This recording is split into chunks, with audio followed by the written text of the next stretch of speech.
আসসালামু আলাইকুম। নতুন একটি ভিডিওতে আপনাদেরকে স্বাগতম। এমন একটা সময় ছিল যে সময় মানুষ উইন্ডোজ দেওয়ার জন্য সিডি-রোম বা সিডি ডিস্ক ছাড়া কোনো উপায়ই ছিল না। আবার উইন্ডোজ 7, উইন্ডোজ 8 এগুলোর জন্য ডিভিডি ডিস্ক খুঁজতে হতো, যে একটা ডিভিডি ডিস্ক কিনতে হতো, তারপর মানুষ উইন্ডোজ দিতে পারত। জেনারেশন পরিবর্তন হতে হতে এমন একটা সময় এসে গেছে যে এখন মানুষ আর ডিস্কের পিছনে খোঁজে না। জাস্ট একটা পেন ড্রাইভ হলেই সে যেকোনো ধরনের উইন্ডোজ সে দিতে পারে। এটা জেনারেশনের পরিবর্তন হওয়ার সাথে সাথে আমাদের অন্যান্য যে সফটওয়্যার আছে এগুলোর সাথে অ্যাডপ্ট হয়ে গেছে, যার জন্য এখন মানুষকে আর ব্ল্যাঙ্ক ডিস্ক খুঁজে সেই ডিস্কে আবার রাইট করে তারপর উইন্ডোজ দিতে হয় না। যে কোনো একটা পেন ড্রাইভ হলেই আমি সেটাকে বুটেবল ডিস্ক হিসেবে রেডি করতে পারি এবং যে কোনো পিসিতে ইজিলি আমি উইন্ডোজ দিয়ে দিতে পারি। সো এটা উইন্ডোজ হতে পারে, লিনাক্স হতে পারে, যে কোনো অপারেটিং সিস্টেম হতে পারে। এই বিষয়গুলা কিভাবে করতে হয় বা একটা পেন ড্রাইভকে আমি কিভাবে বুটেবল বানাতে পারি সেইটাই নিয়ে আজকে আমার এই টিউটোরিয়াল। ওকে, চলুন দেখা যাক। সো এইরকম কি কি সফটওয়্যার আছে সেটা আগে দেখে নিই। সো আমি অলরেডি রিসার্চ করে রেখে দিয়েছি যে এই সফটওয়্যারগুলাই অনেক ভালো, যেগুলোতে আপনি খুব সহজেই বুটেবল একটা ডিস্ক তৈরি করতে পারেন আপনার পেন ড্রাইভের মাধ্যমে।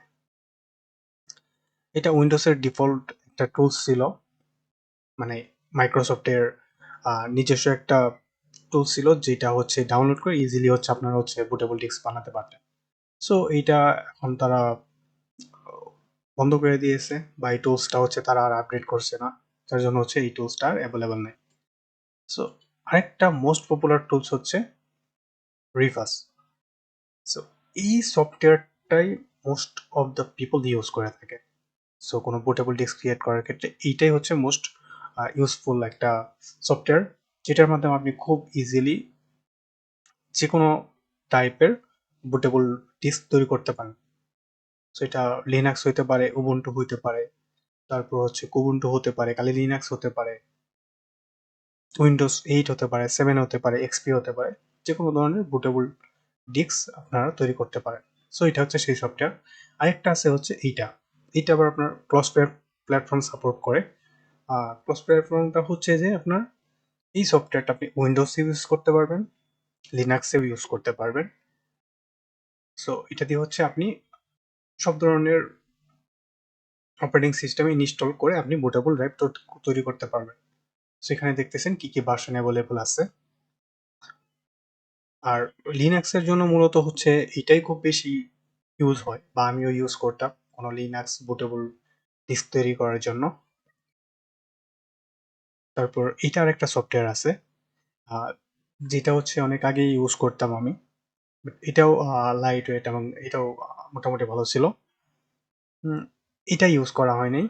সো এটা দিয়ে আপনি বুটেবল ডিস্ক তৈরি করতে পারবেন।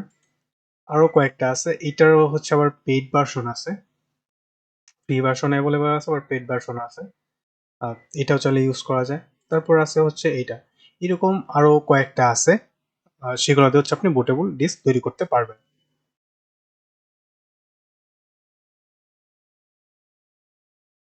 সো এখন এই সফটওয়্যারগুলো আমি কিভাবে ইউজ করে আমি বুটেবল ডিস্ক তৈরি করতে পারি। প্রথম আমি এটাকে ডাউনলোড করে নিই। সো জাস্ট ক্লিক করব, ডাউনলোড হয়ে যাবে। ওকে, সেভ দেই। এইটাকে চাইলে আমি ডাউনলোড করে রাখতে পারি। প্রসিডিউর সবগুলাতে সেম। সো এটাকেও ডাউনলোড করি আমি, তারপর এটাকেও ডাউনলোড করতে পারি, ক্লিক করলে ডাউনলোড হয়ে যাবে। ওকে, মূলত আমি এগুলো দিয়ে দেখিয়ে দিচ্ছি কিভাবে আপনি বুটেবল ডিস্ক তৈরি করতে পারেন।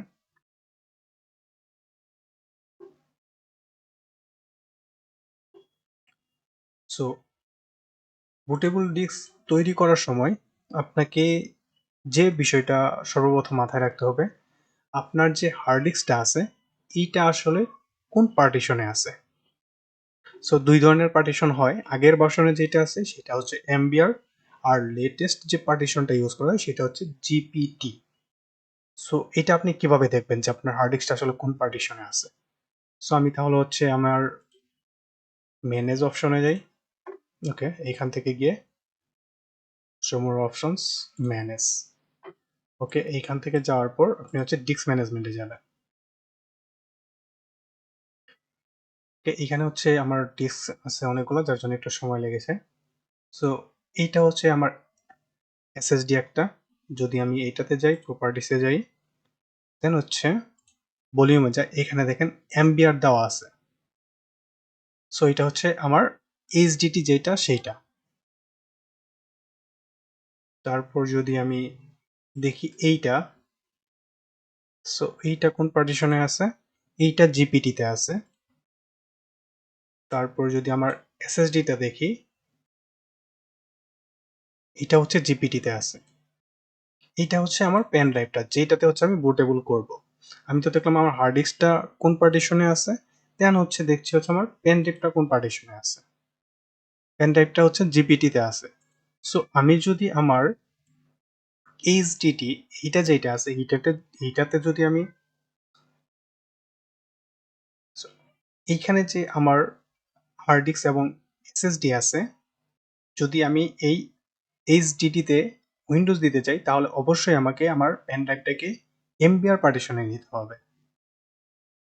আর যদি আমি মনে করি আমার এসএসডি যেটা জিপিটিতে আছে এইটাতে হচ্ছে আমি উইন্ডোজ দেবো, তাহলে অবশ্যই এটা এবং পেন ড্রাইভটা আমার জিপিটি পার্টিশন ফরম্যাটে হতে হবে। ওকে, চেক করার পর এখন আমি কিভাবে এমবিআর আর জিপিটি করতে পারবো, এটা হচ্ছে কোশ্চেন। সো এইটা করার জন্য আপনাকে যেটা করতে হবে, সো আমার পেন ড্রাইভ অলরেডি হচ্ছে জিপিটিতে আছে, যদি আমি এমবিআর করতে চাই তাহলে কি করব? আমি কিবোর্ডের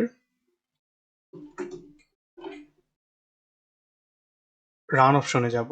সো কিবোর্ড থেকে হচ্ছে উইন্ডোজ বাটন বা স্টার্ট মেনু বাটন, তারপর আর চাপবো, দেন হচ্ছে আমি যাব হচ্ছে সিএমডি। ওকে, সিএমডিতে আসার পর আমি এখানে টাইপ করব হচ্ছে ডিস্ক পার্ট।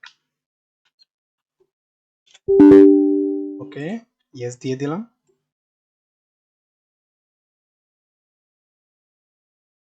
সো আমার এখানে এই অপশনটা চলে আসছে। দেন হচ্ছে আমি কি করব, দেন হচ্ছে আমি লিখব লিস্ট ডিস্ক। আমার এখানে কি কি হার্ড ডিস্ক আছে সেইটা শো করতেছে।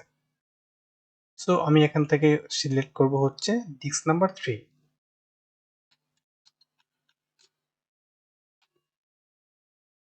তারপর এন্টার চাপবো, দেন হচ্ছে আমি এটাকে ক্লিন করব।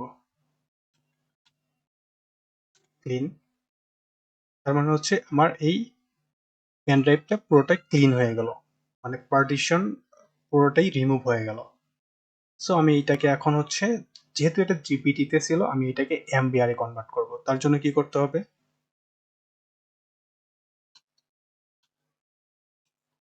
দেন হচ্ছে এন্টার দিব, দেন এখান থেকে বের হয়ে চলে যাব, এক্সিট, এন্টার, দেন এটাকে ক্লোজ করে দিলাম। এখানে দেখাচ্ছে যে আমার পার্টিশনটা আনলুকেড দেখাচ্ছে।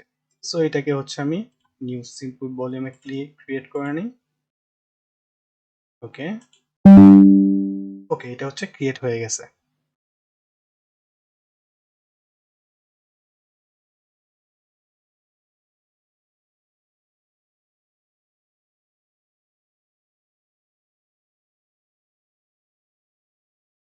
ওকে, সো ক্রিয়েট হয়ে গেছে। আমি যদি এটাকে ফরম্যাট দিয়ে দেই, তো ফরম্যাট, ওকে, এর ফরম্যাট হয়ে গেছে। দেন হচ্ছে আমি এটাকে ভিউ করে দেখতে পারতেছি যে এটা হচ্ছে আমার পেন ড্রাইভটা। সো ফরম্যাটটা এখান থেকে সরাসরি হয়ে যায়। যদি আবার নেক্সট টাইম ফরম্যাট দেওয়ার প্রয়োজন হয়, আপনি ফরম্যাট দিয়ে নিতে পারেন। তারপর হচ্ছে আমি আমার সফটওয়্যার গুলাতে যাই। সফটওয়্যারটা হচ্ছে এটা। এখন আমি কোন অপারেটিং সিস্টেমকে বুটেবল ডিস্ক বানাবো, এটা হচ্ছে একটা কোশ্চেন।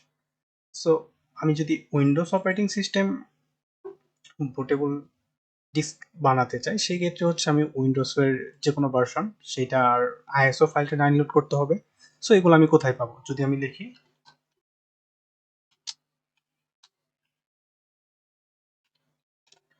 এখানে গুগলে সার্চ করলাম, দেন হচ্ছে এখানে আমার উইন্ডোজ 11 এর আইএসও ভার্সনটা এখানে চলে আসছে। সো এখান থেকে হচ্ছে আমি ইজিলি হচ্ছে ভার্সনটা ডাউনলোড করে নিতে পারি। মাল্টি ল্যাঙ্গুয়েজ হইতে পারে বা সিঙ্গেল ল্যাঙ্গুয়েজও হতে পারে। ঠিক আছে? সো এখানে বিভিন্ন ধরনের এডিশন আছে, আপনি কোনটা চাচ্ছেন, কি ভার্সনে চাচ্ছেন, এগুলো সিলেক্ট করে ডাউনলোড করতে পারবেন। এইটা যদি আপনারা না পারেন আমাকে কমেন্টে জানাবেন, আমি অবশ্যই আপনাদেরকে দেখিয়ে দেবো কিভাবে হচ্ছে বিভিন্ন অপারেটিং সিস্টেমগুলো ডাউনলোড করতে হয়। ওকে, সো আমার যেহেতু ডাউনলোড করা আছে আমি হচ্ছে সেগুলো দিয়ে দেখিয়ে দিচ্ছি। এইখানে আসলাম, এইখানে চলে আসার পর তারা বলতেছে হচ্ছে আমার পেন ড্রাইভটা এখানে সিলেক্ট করা আছে, এইখান থেকে হচ্ছে আমাকে আইএসও ফাইলটা সিলেক্ট করে দিতে হবে। সো আমার অপারেটিং সিস্টেম নামে একটা ফোল্ডার আছে, তার ভিতরে হচ্ছে আমার সেই আইএসও ফাইলটা আছে, আমি সেটাকে সিলেক্ট করে দিই। সো এইখানে অনেকগুলো আইএসও ফাইল আছে, আমি এইখানে উইন্ডোজ ডট আইএসও এই ফাইলটাকে বুটেবল হিসেবে ইউজ করতে চাচ্ছি। সো এটাকে সিলেক্ট করলাম, ওপেন করলাম, দেন হচ্ছে আমি এটাকে এমবিআর ফরম্যাটে নিয়েছি, কারণ আমার হার্ড ডিস্কে আমি উইন্ডোজ দিব ওইটাও হচ্ছে এমবিআর ফরম্যাটে আছে, তার জন্য আমি এখানে এমবিআর সিলেক্ট করলাম, দেন হচ্ছে আমার আইএসও সিলেক্ট করা আছে, ফাইল ফরম্যাট এনটিএফএস থাক, তারপর হচ্ছে আমি স্টার্টে ক্লিক করি। দেন এখানে আপনি চাইলে হচ্ছে যে কোনো নেম দিয়ে দিতে পারেন, সো আমি দরকার নেই এগুলো ইউজ করার, জাস্ট হচ্ছে ওকেতে ক্লিক করলাম। ওকে, দেন হচ্ছে এটা প্রসেস হচ্ছে, প্রসেস হওয়ার পর এইটা হচ্ছে ফরম্যাট হবে, ফরম্যাট হওয়ার পর তাহলে হচ্ছে এই যে আমাকে বলতেছে যে কন্টিনিউ, ওকে ডেস্ট্রয়েড, সো নো প্রবলেম, আমি ওকে করে দিলাম। সো পার্টিশনটা ডিলিট হচ্ছে, ডিলিট হওয়ার পর নতুন করে পার্টিশন হয়, দেন হচ্ছে এর ভিতরে হচ্ছে আমার উইন্ডোজটা বুটেবল হয়ে যাবে। ওকে, দেখতে পারতেছেন আপনারা। সো এটা যখন কমপ্লিট হবে, কমপ্লিট হওয়ার পর এইটা বুটেবলের জন্য রেডি হয়ে যাবে, দেন হচ্ছে আমি যে কোনো পিসিতেই আমি এই পেন ড্রাইভটা ইউজ করে আমি হচ্ছে উইন্ডোজ 11 10 যেটাই হোক আমি এটাকে আমার অপারেটিং সিস্টেমটা ইনস্টল করতে পারবো।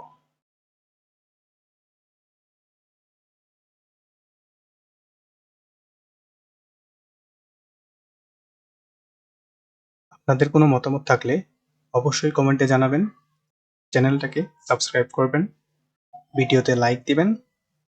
ধন্যবাদ সবাইকে। আসসালামু আলাইকুম।